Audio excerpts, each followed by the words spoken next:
part of the reason that women like men who have some capacity for aggression, but who are still productive and reciprocal, is that men who are productive and reciprocal, who have some capacity for aggression, can keep the real monsters at bay.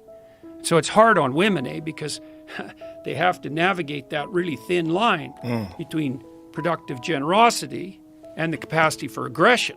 That's a really tough thing to navigate. That's basically the story of Beauty and the Beast, the Disney movie, right? Because Gaston is a narcissistic psychopath. And the Beast is someone capable of aggression, but he's not tamed into a reciprocal relationship. It's also the basis of the most fundamental female pornographic fantasy. And the Google guys figured that out, 15 years ago when they analyzed billions of sex fantasy searches by men and women. Men go for visual imagery, but women go for story. And the story's the same. It's, innocent young woman with a lot to offer, but kind of hidden, finds some male, 5 categories of men: vampire, werewolf, pirate, surgeon, billionaire.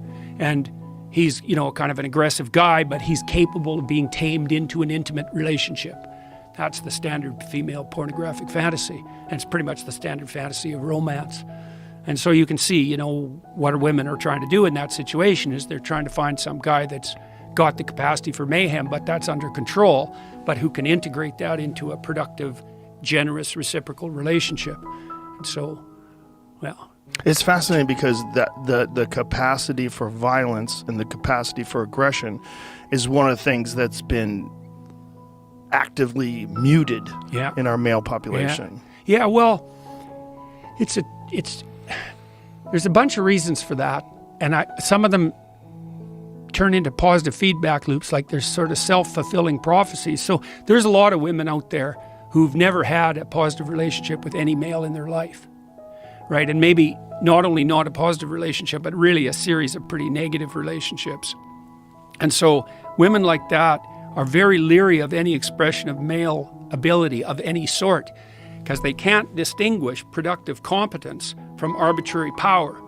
And because they're trying to defend themselves because they've been hurt repeatedly, maybe they come from broken families and catastrophically arranged neighborhoods, one of the tactics that can be used in that situation is just to try to do everything you can to distance yourself as much as you can from any display of male ability, because it can't be distinguished from psychopathy.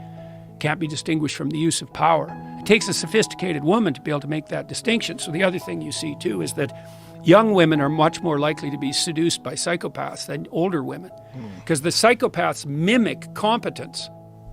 That's what a narcissist does too. They're confident, and women read confidence as a marker of competence, and that's reasonable, but that opens up it opens up a space for exploitation, because if you can mimic confidence, that's false confidence, narcissistic false confidence, then you look competent, and that works particularly well on naive young women. And of course they get exploited by people like that, and they think, well, that's what men are like. Right. Yeah. Then women like that, they have boys, and then they're afraid of the boys whenever they express anything looking like masculine competence, and they basically emasculate the boys, and then the boys get bitter, and then they mistreat women, and the whole bloody thing just spirals out of control.